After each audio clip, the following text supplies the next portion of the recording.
మన్యం వీరుడు భారత స్వతంత్ర సమరయోధుడు అల్లూరి సీతారామరాజు 129వ జయంతి వేడుకలను పిఠాపురం నియోజకవర్గంలో జనసేన పార్టీ నాయకులు ఘనంగా నిర్వహించారు. పిఠాపురం పట్టణంలోని ఎంఆర్ఓ ఆఫీస్ ఎదురుగా ఉన్న అల్లూరి విగ్రహానికి పూలమాలలు వేసి నివాళులర్పించారు.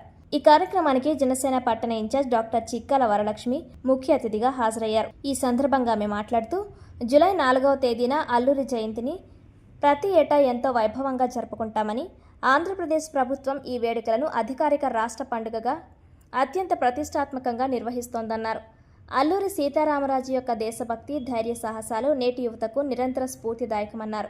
ఇదే తరహాలో పోరాట పటిమ, ఉద్యమ స్ఫూర్తి కలిగిన నాయకుడిగా జనసేన అధినేత పవన్ కళ్యాణ్ నిలుస్తారని కొనియాడారు. జనసేన నాయకులు సురవరపు సురేష్ మాట్లాడుతూ గిరిజన బిడ్డలకు, మన్యం ప్రజలకు అల్లూరి సీతారామరాజు ఒక ఆదర్శమన్నారు. అదేవిధంగా పవన్ కళ్యాణ్ కూడా గిరిజనుల కష్టాలను స్వయంగా తెలుసుకునేందుకు చెప్పులు లేకుండా నడుచుకుంటూ వెళ్లిన నాయకుడని, గిరిజనుల కోసం దుప్పట్లు, చెప్పులు వంటివి అందించిన మానవీయ కోణం ఆయనలో ఉందని వివరించారు. ఈ కార్యక్రమంలో vice incharge Balapalli Anil, Suravarapu Suresh, జోగా వీరవెంకటరమణ, ward ఇన్ఛార్జీలు వనం వీరబాబు, సురంపూడి లక్ష్మీపతి, నాగేంద్ర, సురేష్, కె సాయి, కొత్తం బాబురావు, లోవరాజు, కుక్కల నాగమణి, అరుణ మరియు జనసేన వీర మహిళలు, కార్యకర్తలు పాల్గొన్నారు. అందరికీ నమస్కారం అండి. నేను డాక్టర్ సిహెచ్ వరలక్ష్మి, పిఠాపురం జనసేన పట్టణ ఇన్ఛార్జ్. ఈరోజు మనందరం కూడా ఇక్కడ అల్లూరి సీతారామరాజు జయంతి ఉత్సవాలు జరుపుకోవడానికి సమావేశమయ్యాము. మీకు తెలుసు, అల్లూరి సీతారామరాజు గారు మన్యం వీరుడిగా ఎంతో ప్రసిద్ధి చెందారు. ఆయన పోరాట పటిమతో బ్రిటిష్ సామ్రాజ్యాన్ని గడగడలాడించారు. ఆయన ఎంతో సాహసంతో బ్రిటిష్ వారిని ఎదిరించి మనకు స్వాతంత్రం తీసుకురావాలని చదవగలరు. అలాంటి పోరాట పట్ల ఈరోజు మన నాయకులు శ్రీ కొంచెం పవన్ కళ్యాణ్ గారు మనం చూసాం. ఆయన కూడా ఇంచుమించు 2014లో పార్టీ పెట్టి ఇష్టకాలంగా పోరాటాలు చేసి ఇప్పుడు మనకి పిఠాపురం ఎమ్మెల్యేగా, మన రాష్ట్ర ఉప ముఖ్యమంత్రిగా మంచి పదవిని అధిరోహించారు. ఆయన చెప్పేది ఒకటే, పోరాటమే మనకి మన స్వతంత్రానికి కానీ మన అభివృద్ధికి కానీ అది దోహదపడుతుంది.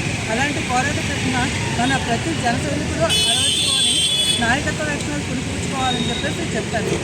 అలాంటి నాయకుడు పిఠాపురానికి దొరకడం మా పిఠాపురం ప్రజలందరూ అదృష్టం.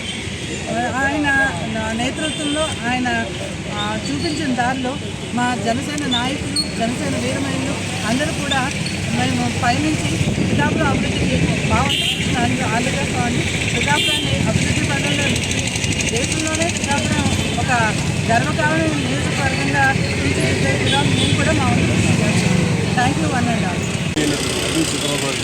130వ జయంతి సందర్భంగా, అలాగే మా పిఠాపురం నియోజకవర్గ ఎమ్మెల్యే గారి తరఫున, మా జనసేన తరఫున ఆయనకి అభినందనలు తెలియజేసుకున్నాం.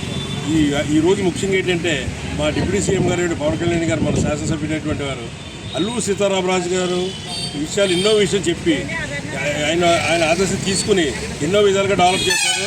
మీరు ఈ మధ్యన చూస్తుంటారు, గత 4-5 నెలల క్రితం ఆ మన్యంలోకి వెళ్ళి కాళ్ళకు వాళ్ళకి పాపం చెప్పులు లేకపోతే చెప్పులు ఇచ్చి, అలాగే రూట్లు ఇచ్చి ఇవాళ మన్యాన్ని మేము ఉన్నాము, పవన్ కళ్యాణ్ ఉన్నారు, మా ప్రభుత్వం ఉందన్న ఉద్దేశంతో మంచి భరోసా ఇచ్చారు. అటువంటి ఇలాగ అల్లూరి సీతారామరాజు బాటలో నడుతున్నారంటే మా పార్టీ అధ్యక్షుల వారు, మా డిప్యూటీ సీఎం గారికి ఇక అంతా అభినందనలు తెలియజేసుకున్నాం.